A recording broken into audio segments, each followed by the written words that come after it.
Hello again. It's me and Socks in the study on Saturday. It's sunny, so we're going to go and sit outside, I think. We've sat for a while, and I've just finished reading this, which I've read in about a day. Days at the Morisaki bookshop, Satoyoshi Yakisawa. Um, which, oh, Socks, come and sit back. I enjoyed it at first. Look, I lowered the camera so you'd see the cat, and now he's nicked off. I was enjoying it. The second half kind of goes off on a tangent. Maybe it's not a tangent, maybe it's just me. But there was an awful lot about the bookstore's owner having a wife and her coming back and being ill, and our heroine going off on a kind of holiday in the mountains with her. And there was less about the bookstore. Maybe I'm just missing the point of the book. I liked the initial stages where our lead character is being coaxed back into life by staying at the bookstore. She's just been dumped. She's called Takako, and she's just been dumped by her boyfriend, and she goes to live in her uncle's second-hand bookshop in this part of town that's full of second-hand bookshops. And she doesn't think much of books, and she has to sleep in this dusty upstairs room full of books, and is quite grumpy in the initial stages. And gradually she comes to life. She remembers what she likes about this uncle who's slightly older than her, and they go walking, and he shows her to his favourite coffee shop, where she starts a flirtation with someone who becomes a boyfriend later. And she gradually starts to read. And then suddenly it accelerates, and she's read loads and loads, and she believes in the value of books in the bookshop. She loves her uncle, and we lose some of the drama, I think. But the initial stages I found quite moving, actually. There's a scene where they talk about books and the fact that her uncle, the uncle's called, I can't find it. Actually, I can't find his name. Anyway, the uncle talks about being left with this bookshop. He says, well, I guess I spent most of my 20s drifting around like that. My father was always getting angry at me, and then one day, in the midst of all of this, he dropped dead. And I ended up taking over the store for him. Do you regret it? Not at all, he said, smiling. There's no job that suits me better than this one.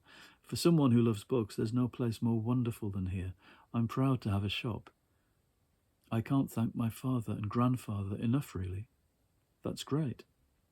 What is? My uncle looked at me with a confused expression. That you're doing what you want and you're making a living at it. Well, that's not really true. I resisted it a lot in the beginning. I mean, taking over the store from my father wasn't exactly what I dreamt of doing when I was young. Even now, I still go back and forth all the time. But I don't know. Maybe it takes a long time to figure out what you're truly searching for. Maybe you spend your whole life just to figure out a small part of it. I don't know. I think maybe I've been wasting my time just doing nothing. I don't think so. It's important to stand still sometimes. Think of it as a little rest in the long journey of life. This is your harbour, and your boat is just dropping anchor here for a little while, and after you're well rested, you can set sail again. You're saying that now, but then you complain when I'm sleeping, I said spitefully. He laughed. Human beings are full of contradictions. I was pouting without realizing it. Especially this guy, I thought. So, when you were travelling around and reading all these books, you must have learnt a lot, right? It's funny, no matter where you go or how many books you read, you still know nothing. You haven't seen anything. And that's life. We live our lives trying to find our way. It's like that Santoga Taneda poem, the one that goes on and on, in, and still the blue-green mountains. That really reminds me of thinking about education and higher education. And the moment you realise how little you know, and that's the beginning of it all, that's the aim in a way, to knock those rough edges off yourself and realise that you have a whole lifetime of learning to do. I like that a little bit. It's quite hard reading it aloud because there's no telling who's who, although I hope you can tell from when I read it. It gets a bit sentimental, I think. There are some nice scenes later on. It's a kind of quick read, and it feels like an episode of something. And of course there's talk at the back, an extract of the next in the series, because of course that's on its way. But I don't know. It feels a little skimpy to me. Under-characterised, perhaps. Undercooked. Although it's a beautiful production. Lots of spot laminate on the front. I was thinking about summer reading, because that seemed like it was going to be a lovely summer book, and I feel a little bit let down by it. And I did fall for the hype that I always say I'm not going to fall for. But as I said, it was because I was in Simply Books in Bramble and I felt like I ought to buy something, and it was something that leapt off the shelf at me. I should resist more, perhaps. That is a classic book for taking out of the library and returning, I think. I was thinking about summer reading because I've been watching other people's videos about their summer reading challenges, and lots of people making these heaps of books they want to read over the summer, which is always a lovely thing to do. It's like planning the reading you will take away on holiday and how much room you have in your bag and how much headspace you have to take books in and how much time you've got to absorb them. Of course, Kindles spoiled that a little bit, because then you could take backup books or as many books as you wanted whenever you go anywhere. Not that I'm planning to go anywhere yet. I don't know what's going to happen with holidays or going away this summer. Hopefully we'll have a holiday. We've not had one since 2018, which seems impossible, really. I love making up that small pile of books. But for the longest summer, for the summer months, it's good to have a project or a reading pile. But then I'm in two minds about the idea of a reading challenge. I don't know about that at all. Some of these challenges I've seen are people picking up books that are longer than 400 pages, and they've made these colossal stacks of books, and they're talking about this kind of size queening about the size of their books, and all that stuff leaves me a bit cold. I suppose because I've made heaps of things to read before, and you only read a few of them and then you're off on a tangent finding other things. And maybe that's the point. 10 years ago, 15 years ago, about that, we first put the beach house at the bottom of the garden, and it's fallen apart a bit in the winters and things since then, but it used to be like a little living room, like a little oasis with lamps and bookcases and a settee at the bottom of the garden. And I used to sit there all day long with Fester Cat when he was still around, and then Bernard Socks when he moved in. And it would be hours and hours in the beach house at the bottom of the garden reading and sometimes writing. But the bookcases contained all the things I ever meant to read, all the books that I'd kind of shored up for years and years, lots of old paperbacks.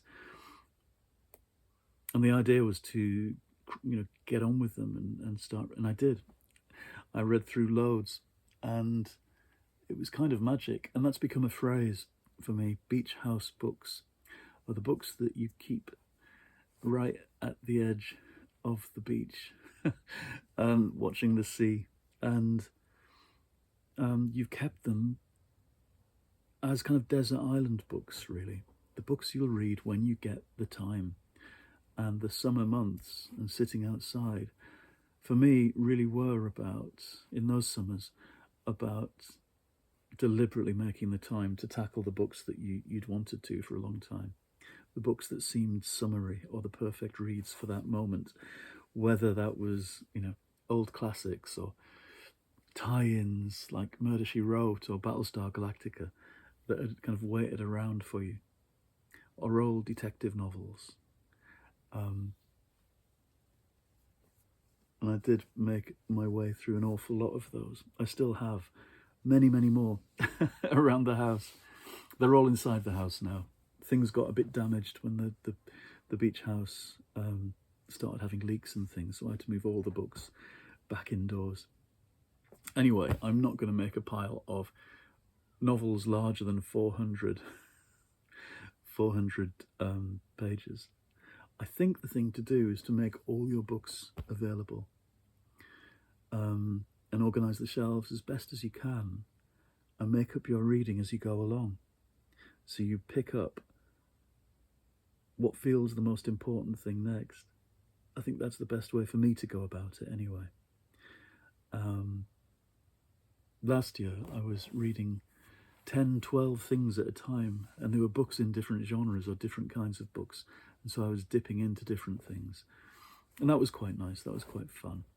But I do like having one book at a time, so you know what you're going to be sitting down with. Anyway, I could blether about this all day long. Something else I thought about doing was doing a kind of countermeasure to all those book clubs, the ones where famous people suggest reads and they're all sponsored and they're all, the new things coming out, the same old hype about the same old things. And I've talked before about reading everything promoted in something like the Richard and Judy book club and then finding everything eminently forgettable. Weird kind of process, that, as if these books dissolve somehow, like in Mission Impossible. Read this message and it will destroy itself. This book will self-destruct on reading. And there's lots of them, and the Americans have them. Film stars have book clubs that people rush out to buy their recommendations. I did think it would be fun to come up with a bunch of 6 books that me and Bernard Socks recommend. Socks can share my book club.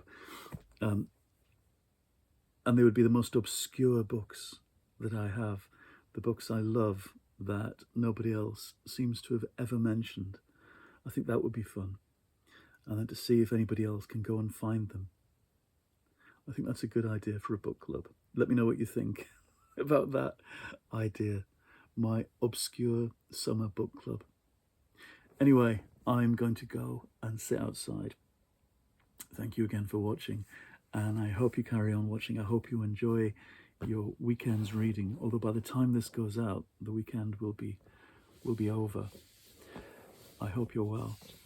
Do subscribe and do tune in again to the next episode. Goodbye.